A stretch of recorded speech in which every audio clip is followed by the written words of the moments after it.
Carrément. Je vous montre maintenant mon agent à moi.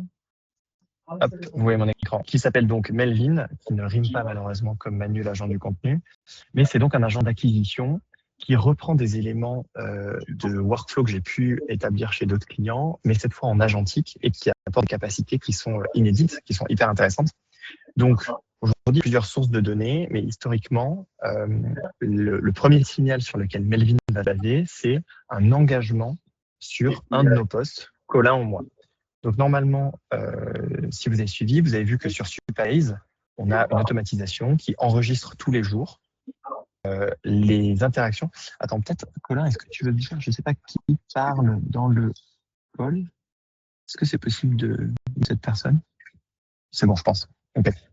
Donc, tous les jours, les interactions sur nos posts, Colin et moi, vont rentrer dans cette base de données et vont servir de fuel, on va dire, pour qualifier des potentiels prospects pour notre activité. Ce que va faire Melvin derrière, c'est qu'il va suivre tout un processus de qualification, c'est ce que j'appelle faire ses devoirs. Et donc, il va, avant même, là je suis allé un peu vite, scraper le site, etc., il va d'abord qualifier avec un flow déterministe d'ailleurs pour économiser des tokens, donc un mélange entre un script Python et quelques appels LLM ci et là pour vérifier, mais faire en sorte que la personne réponde à certains critères. Donc typiquement, est-ce que c'est un fondateur de PME, puisque forcément si on est salarié, ben, on est moins par nos services, quelle taille de boîte, quelle industrie, etc. Donc ça, c'est des filtres plutôt classiques que vous pourriez mettre en place depuis n'importe quel outil d'automatisation, N8N, ceux qui font un peu d'acquisition.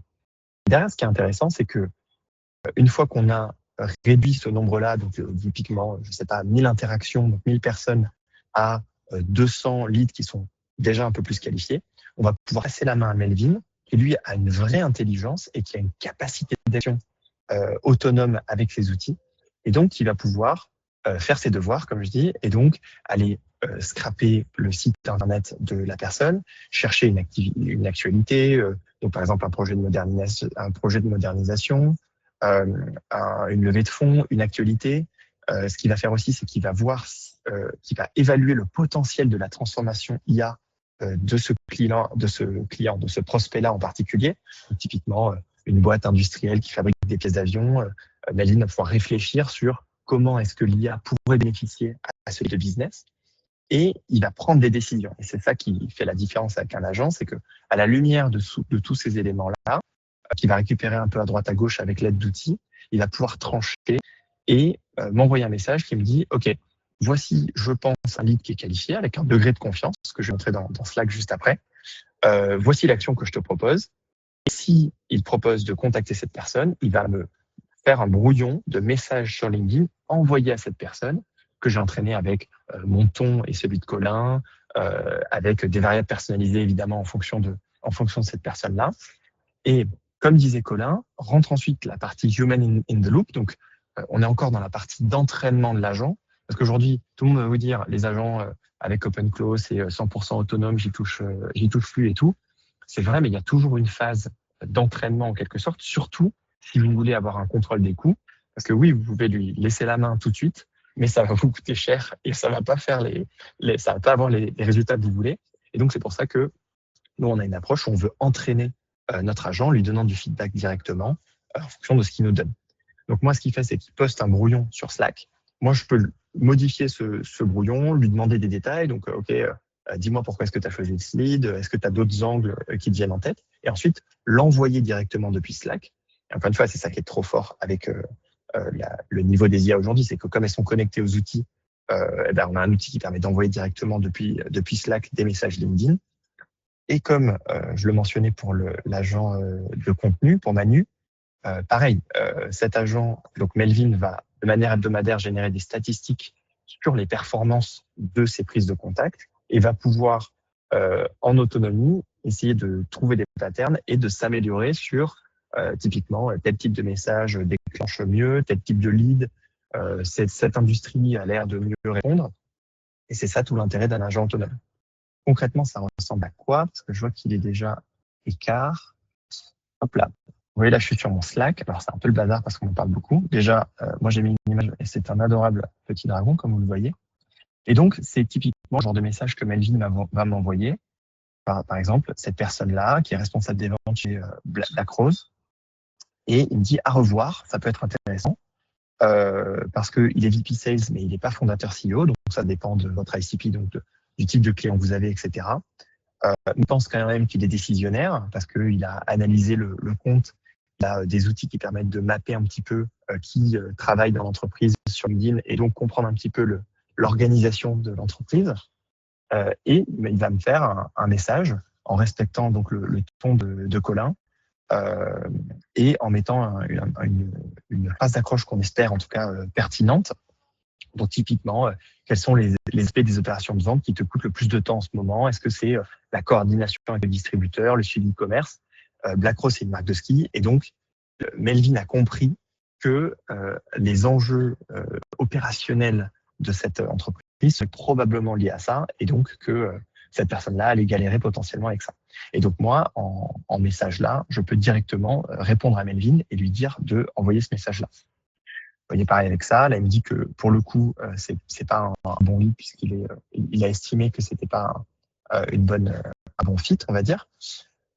Ça, c'est des choses que je pourrais lui demander de ne pas me montrer. Mais comme je vous ai dit, on est encore à la phase d'entraînement. Et donc, c'est intéressant pour nous de avoir une visibilité sur ce que l'agent produit pour pouvoir ajuster au fil de l'eau. Ce que fait aussi Melvin, c'est qu'il va envoyer des relances. Donc, si vous avez utilisé un séquenceur avec des séquences email, vous savez ce que c'est.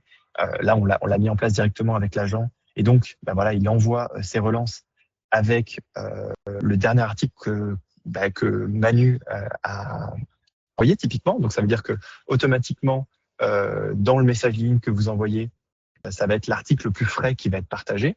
On peut ajouter aussi une phrase de contexte sur l'actualité. Et ce qui est intéressant aussi avec ces agents, c'est que je peux lui poser des questions. Donc, typiquement, donne-moi les stats des 2 dernières semaines. C'est une erreur, évidemment, puisque ça arrive. Donc, ça va pas être un bon exemple. Mais je suis sûr que je lui ai posé d'autres questions. Voilà, par exemple ça. Voilà, un récap sur ce qui a été fait. Voilà, on a analysé 51 leads cette semaine. On a envoyé 16 DM. On a eu X réponses, etc. De la même manière, Melvin peut aussi s'auto-améliorer. Donc, par exemple, là, je lui ai fait un cas d'usage. Que tu peux m'envoyer un récap tous les mercredis à 15h pour avoir un résumé de mon pipeline sur Atio, qui est notre CRM. Et dans ce cas, il est capable de le faire. Il va mettre en place un cron, qui est une automatisation automatiquement. J'ai changé d'avis en cours de route et je lui dis, bref, on a mis en place ce truc-là. Et je lui dis, en fait, on va faire un autre truc. Est-ce que tu peux vérifier, est-ce que tu peux relancer plutôt les anciens clients? Et il est en mesure de faire ça puisqu'il a accès à tous les outils. J'essaye d'aller vite parce que je vois que l'heure tourne, mais vous avez compris que Melvin peut faire beaucoup de choses et en autonomie. Et ça, c'est qu'une source de données, donc nos engagements LinkedIn. J'ai ajouté récemment typiquement le scrapping d'offres d'emploi dans le secteur de l'IA, donc qui peuvent être des entreprises qui sont potentiellement intéressées pour avancer aussi en IA, qui pareil va nourrir la donnée de Melvin, et Melvin va identifier la bonne personne, voir si c'est pertinent pour eux ou pas d'externaliser ce genre de service et me proposer une accroche. Et il y a encore plein d'idées, donc typiquement la relance de vos anciens clients. Au bout de 2 mois, quand ils sont satisfaits de votre travail, mais que vous ne travaillez plus avec, ça peut être intéressant de les relancer en rebondissant sur une actualité.